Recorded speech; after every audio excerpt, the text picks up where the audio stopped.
Perfect. All right, thank you everyone for joining us today. My name is Sean Morris. I am an account executive at SAP, and looking forward to sharing some information with you all today. We have three presenters that will be presenting today. Just wanted to go over the agenda for today's webinar. The first speaker, Ted Luchsinger, will be going over our analytic drivers in financial services. The second part of the webinar will be a BI 4.1 demo, and that will be presented by our solution consultant, Colin Fan. And then we will round out the webinar with Renee Huber from our Customer Interaction Center, and he will be doing a presentation on our service marketplace. So what I wanted to do is just introduce our first presenter. His name is Ted Luchsinger. Ted is our Financial Services Value Advisor for SAP. He's currently focused on solution identification and support in emerging market segments for business analytics, risk and compliance, as well as supporting the development of the combined SAP positioning and messaging, leveraging SAP technologies. Ted has contributed to the development of several new analytic solutions for financial services, leveraging his background from business objects. And he is quite engaged in industry events, including blogs, webcasts, conferences, and analyst updates. If you guys are interested in learning more about Ted, just Google him. You'll get a lot of pings through Google. Ted, what I'd like to do is pass this over to you. You have the floor. Thanks very much, Sean. I appreciate that. And I will try and give you guys an overview of what SAP is all about in financial services and the drivers for analytics in our market. And I'll try and do it in a New York minute because I've got a limited amount of time here. So traditionally when I talk to a new FSI client, the first thing I have to do is help them understand who SAP is, what we're doing in the financial services space, because frankly, in financial services in North America, we're not what you would consider a name brand. We're much more well understood in manufacturing, retailing, the other industries that SAP has come to dominate. Although we're making significant progress in FSI with core in Canada, and we've got over 100 banks using our applications around the world in Latin America and in Europe. So we've been on quite a journey over the course of the last several years. We're all very, very excited to be working at SAP. It's actually a very innovative and very fast-moving company. And as you see on the screen right here, over the course of the last several years, from 2008 to 2012, 2013, SAP's made a number of what I would consider strategic acquisitions, starting with Business Objects in 2008, which is how they got me, so I certainly consider that strategic. But it provided them with business intelligence, the ability to overlay their traditional ERP financial suite with integrated information from a number of different source systems, which was a very important thing, especially at the beginning of the financial crisis. People weren't looking to make new purchases on a broad basis. They were looking more to understand how to get the most out of what they already had. So BI was a significant driver in the market space at that particular point in time. Then in 2010, we acquired Sybase, so that built up our credibility in the database and technology space, and also provided us with an event engine, which is increasingly becoming important from a platform perspective as regulatory drivers are moving the financial services industry overall. Then 2011, SuccessFactors, and 2012, Ariba, both of which provided us with our cloud platform credibility and cloud-based marketplaces to start to drive out our overall strategy. So the platform strategy has evolved through acquisition, and now we're going through the actual integration of the component pieces to that platform strategy. So what's driving the need for analytics across our traditional market segments? Risk and compliance, that's consistent across all three segments, whether it's Solvency II and insurance, Dodd-Frank Basel III, Consumer Finance Protection Bureau. The number of regulators seem to be propagating somewhat akin to lemmings for the financial services market, and that's a significant cost. At the same time, we're all being driven by the need to take cost out. You need to be able to be the most efficient player if you're going to survive. And you're looking at, an economic model that's being delivered against the consumer space that's now being used as the benchmark for your delivery in the business space as well.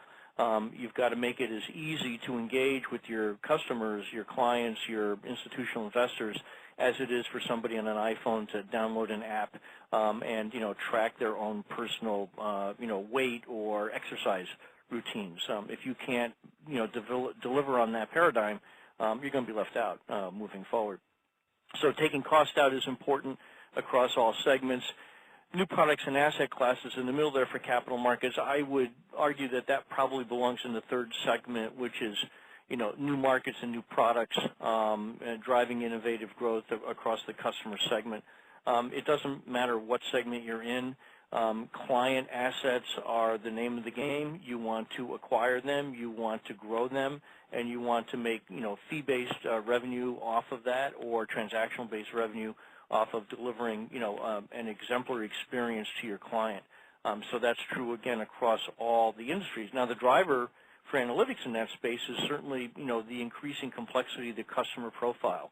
And now the customers have got their social media interfaces, you've got householding, you've got family business from a wealth management perspective.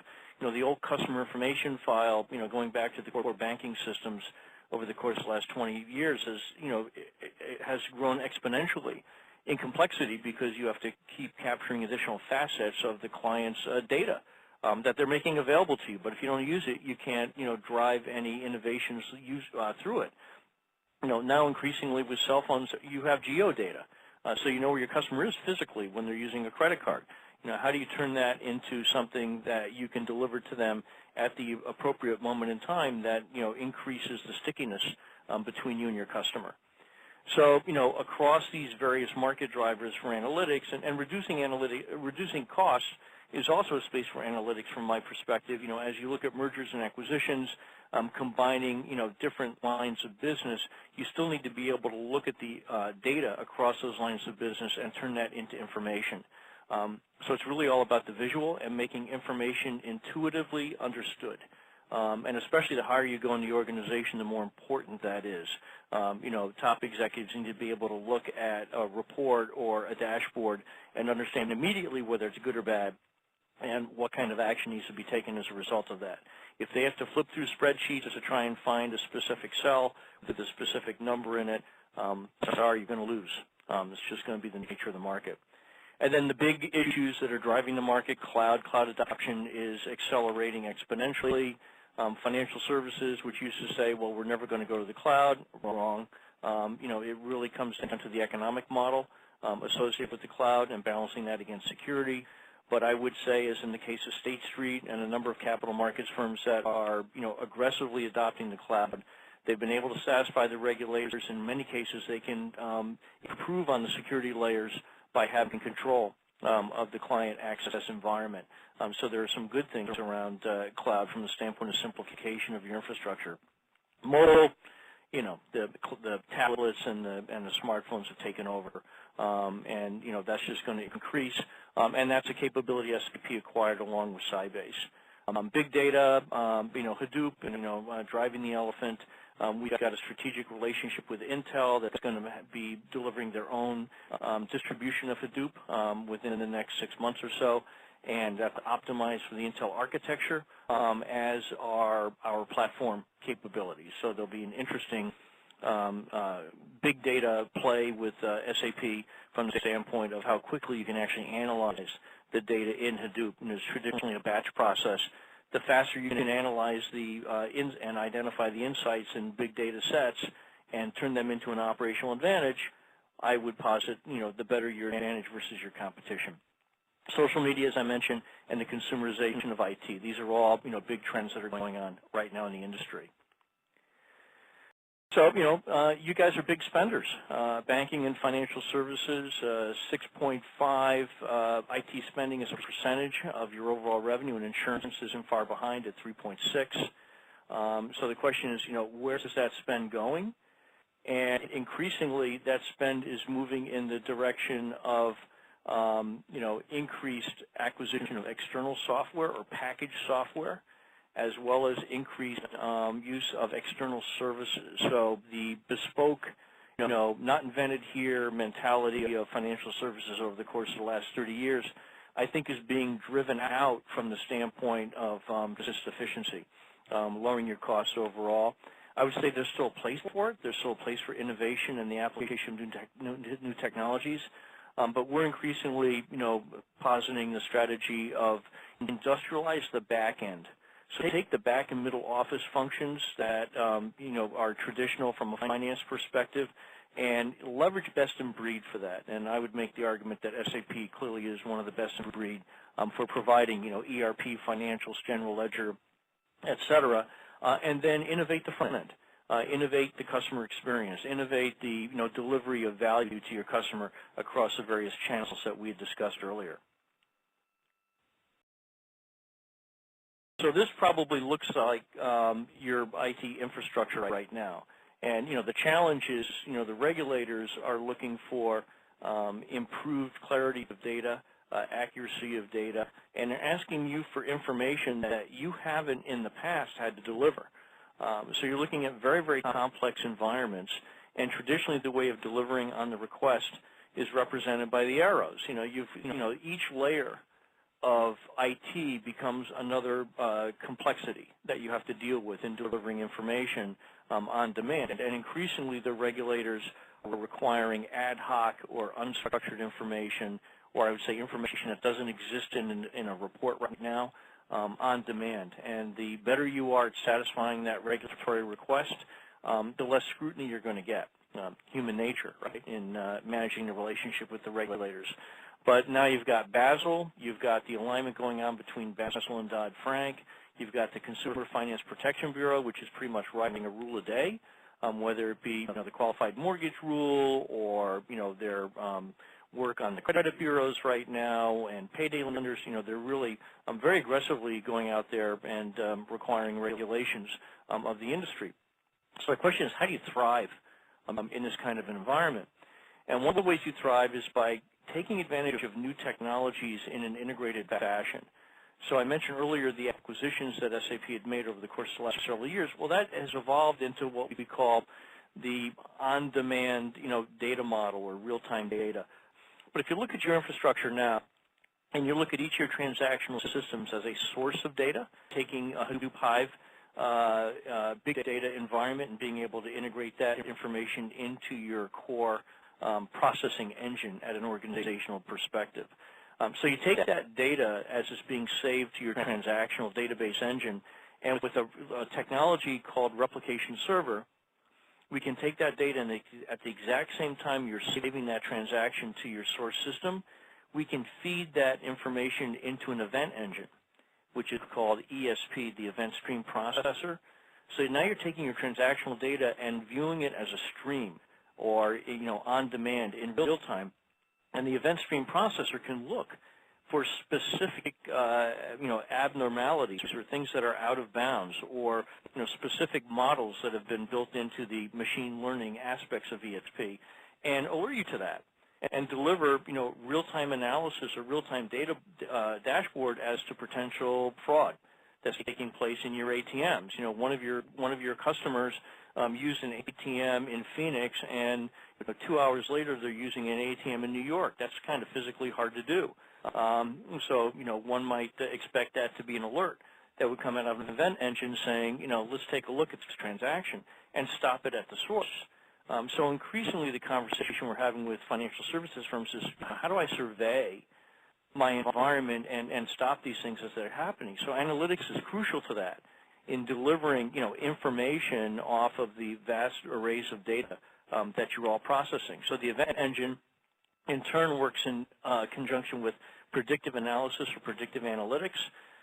My opinion is that moving forward, all new applications are going to be written with a combination of in-memory execution because of the speed, not having to go to disk, along with predictive algorithms on top of it. I think the popularity of R is a good example of that in the university culture as well as in the open source environment.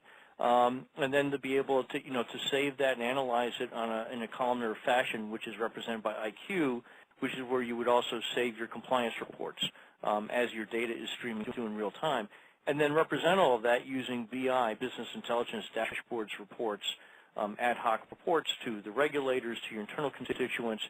So what you're looking at is a data architecture that is based on a combination of transactional and streaming information, and being able to analyze, report, and react to that as it's streaming through your organization. And increasingly, I think that's going to become the standard for managing financial services.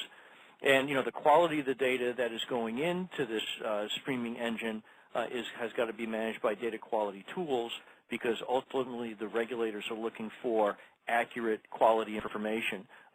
Missing data is no longer going to be acceptable, as I think CCAR has already highlighted with a number of banks.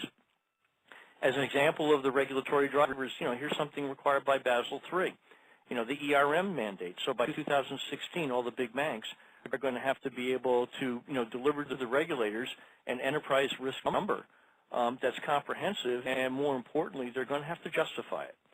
So when you give the number to the regulators, they're going to say, well, how do you arrive at that number? All right, well, where'd that data element come from? Where's the source system for that information? How do you guarantee the quality of the data at that source system? So having someone thumb through, pages of a spreadsheet just aren't going to work. So you're going to have to standardize the data. You're going to have to deal with master and metadata. You're going to have to be able to push the data in an XBRL format to the regulators so they can read it via their machine interfaces and speed the regulatory process. And you're going to have to adhere to regulatory standards. But that's going to reduce your costs at the same time. So the opportunity is really, how do you respond to the regulatory mandates and turn that into a business advantage by improving your ability to deal with data on an on-demand basis, and at the same time, deliver more granularity as far as your understanding of your customers' behavior. So what the regulators are forcing you to do provides an opportunity to look at data on a more granular basis using the technologies like in-memory, the HANA technology that SAP invented a couple of years ago. Provides significant throughput advantages. So data completeness, timeliness, and adaptability, these are all things that SAP excels at and has excelled that perspective is right now just with the rest of the industry. So some examples of that from a slide perspective, fraud management. So we've got a platform now that's called the Financial Crimes Platform that we've built on top of this in-memory platform. So you want to prevent fraud, so that's predictive analytics in the front end. You want to detect frauds as they're happening, so that's machine learning and the event streaming capabilities. You want to investigate, so that's business intelligence. You want to monitor, that's dashboards and business intelligence. And you want to power it all on an in-memory or on a columnar basis to accelerate your ability to analyze the information. So that would be HANA or IQ. And an example of what that means, down at the bottom of that is a dashboard showing the liquidity position of an enterprise or a global bank. All right, this is a requirement of Basel III, but if you're an executive in that bank, you look down, you see 3 green numbers, so immediately you know it's good, all right, everything's okay. And you want to be able to look at that information on an intraday basis. So a bank like JP Morgan Chase is incredibly complex, and when you look at liquidity, you have to look at liquidity from the perspective of the person running the report. So an asset in Brazil would be Tier 1 capital, where it may not be Tier 1 capital in France, because in Brazil, a government bond is as good as gold. In France, it may not be. So you have to look at your liquidity reporting through a number of different filters, which makes it very, very complex. So applying the in-memory capabilities of our on-demand platform, you're looking at the ability to process 290 million cash flows. This is simulate 290 million cash flows, individual cash flows, not aggregates, not extracts, in less than a second. All right, so this is, some of the promise of the platform and the combination of the different technologies that SAP now represents.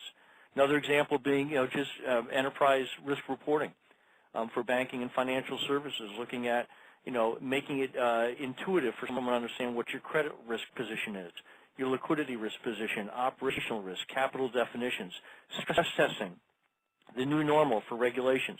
You have to be able to effectively stress your capital at the instrument level and do that, in a timely manner. The faster the stress engine, the more you can use it to benefit your own business as opposed to just satisfying regulators. So these are all trends in the industry, and this is something that we've built. So these are, some of the new capabilities on top of the new platform. So with that, let me see. Oh, not a New York minute, but I tried to go through this as quickly as I possibly could.